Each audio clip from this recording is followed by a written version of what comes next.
نبی پاک علیہ الصلوۃ والسلام کی شہزادی ہیں، اپنے ہاتھوں سے گھر کا کام کرتی ہیں اور ہاتھوں میں چھالے پڑ جاتے تھے، بعض اوقات جسم پر نشان پڑ جاتے. تو مولا علی شیر خدا نے بی بی فاطمہ رضی اللہ تعالیٰ عنہ سے کہا کہ اے فاطمہ، نبی پاک کے پاس کچھ غلام اور کنیزیں آئے ہیں، اب وہاں جا کر ان کے پاس کوئی غلام ساتھ لے آئے تاکہ گھر کے کوئی کام کر لے، کوئی کنیز آ جائے. تو آپ گئیں تو کہتی ہیں نبی پاک کے ساتھ صحابہ بیٹھے تھے، تو میں نے بات نہیں کی، میں گھر آ گئی. نبی پاک علیہ الصلوۃ والسلام شام خود تشریف لے آئے، فرمایا کہ اے فاطمہ کیوں آئی تھی؟ تو کہتی میں نے عرض کی حضور گھر کے کام کاج کے لیے کوئی خادم مل جائے. تو سرکار دو عالم علیہ الصلوۃ والسلام وہ خاتون جنت جن کو فرمایا کرتے کہ میرے جگر کا ٹکڑا ہے، اس کے بارے میں پھر نبی پاک نے کیا یہ نہیں کیا کہ انہیں غلام دے دیا یا کوئی خادم دیا.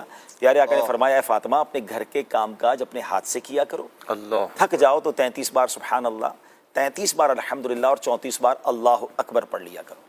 یہاں پہلے تسبیح فاطمہ کی خوبصورت بات بتا دوں، علماء فرماتے ہیں اگر کوئی تھک جائے، آج بھی کوئی ایسا بندہ ہے جو کام کاج سے تھک جاتا ہے، روزے میں تھک جاتا ہے، تسبیح فاطمہ پڑھ لیں، انشاءاللہ آپ کی تھکن جو وہ ریلیز ہو جائے گی. سبحان اللہ. مگر یہاں اسلامی بہنوں سے خاص طور پر گزارش ہے کہ جو گھر کے کام کاج نہیں کرتی.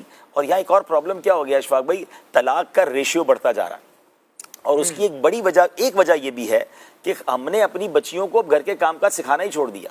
اب ماسیاں گھر میں ہیں، کام کرنے والیاں ہیں، تو بندہ کہتا ہے کیا ضرورت ہے میری بچی کو کام کرنے کی. لیکن جس سسرال میں اس نے جانا ہے، اگر اس کو کھانا پکانا ہی نہیں آتا، گھرستی ہی نہیں آتی، اس کو کپڑوں کے بارے میں کچھ نہیں پتا، طے کیسے کرے کچھ بھی نہیں آ رہا ہوتا، اتنا کوڑا اپنی بچی کو رکھتے ہیں کہ بعد میں نیکسٹ لائف میں اس کو مشکل ہو جاتی ہے.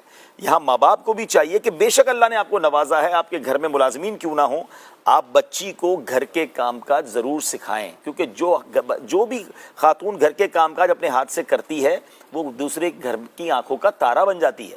ہمیں اللہ کرے یہ بات سمجھ آئے. تو اب بی بی فاطمہ رضی اللہ تعالیٰ عنہ کو نبی پاک خادم کیا جنتی خادم دے سکتے تھے، آپ تو جنتی خزانوں کے مالک ہیں نا، مگر آپ نے اپنی بچی کی تربیت اس طرح فرمائی. تو یہاں ماں باپ کے لیے بھی ایک درس ہے کہ وہ بچیوں کی تربیت کیسے کریں، اور یہاں ان بچیوں کے لیے بھی درس ہے. عید کے دن قریب آ رہے ہیں، تو جو بیچارے ایسے لوگ ہیں جو مڈل کلاس ہیں یا غریب لوگ ہیں، ان کے گھروں میں فرمائشی لسٹ شروع ہو گئی ہے کہ ہمیں عید کے دنوں میں یہ بھی چاہیے، یہ والے کپڑے بھی چاہیے، تو یہ بھی چیزیں چاہیے.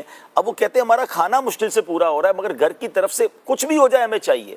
تو یہاں میں عرض کروں گا کہ میری وہ بہنیں مجھے اگر سن رہی ہیں، گھر کے افراد سن رہے ہیں، خاتون جنت رضی اللہ تعالیٰ عنہ کی سیرت کا صدقہ لیجئے کہ اپنے ہاتھ سے کام کر رہے ہیں، اور نبی پاک کے فرمانے پر خدا نہ خواستہ انہوں نے آرگیومنٹ نہیں کیا، انہوں نے صبر کے ساتھ زندگی گزاری اور پھر بھی اپنے ہاتھوں سے ہی کام کیا. اور جس کو کہتے ہیں نا کہ ڈیلیبریٹلی فاقے والی، غربت والی، دانستہ زندگی گزاری. آپ کے لیے تو جنتی خزانے آ سکتے تھے، مگر آپ فاقوں میں رہا کرتی تھیں. تو یہاں میری ان بہنوں سے گزارش ہے کہ اگر آپ کے گھر میں کوئی آپ کے بچوں کے والد ہیں یا آپ کے اپنے والد ہیں یا بڑے بھائی ہیں اور ان کی اتنی حیثیت نہیں ہے اور آپ کو آپ کی پسند کی چیزیں نہیں وہ لے کر دے رہے، تو پلیز انہیں پریشر نہ دیجیے، کیونکہ بعض اوقات گھر والوں کے پریشر کی وجہ سے یا تو وہ ڈپریشن کا شکار ہو جاتے ہیں، یا وہ بیچارے مریض ہو جاتے ہیں، یا پھر اللہ نہ کرے وہ حرام کمانے کی طرف چلے جاتے ہیں، اور جس کی وجہ سے یا تو گھر میں حرام روزی آتی ہے یا اللہ نہ کرے پھر کوئی قانونی کارروائی ہو جاتی ہے. تو اللہ کی رضا پر راضی رہیں، اللہ سے دعا کرتے رہیں. میں بھی دعا کرتا ہوں، آپ بھی دعا کریں کہ اللہ ان تمام ہمارے غریب مسلمانوں کے گھروں میں خوشحالی عطا فرما دے، ان کے رزق میں اللہ وسعت دے دے، مگر پریشر نہ دیں.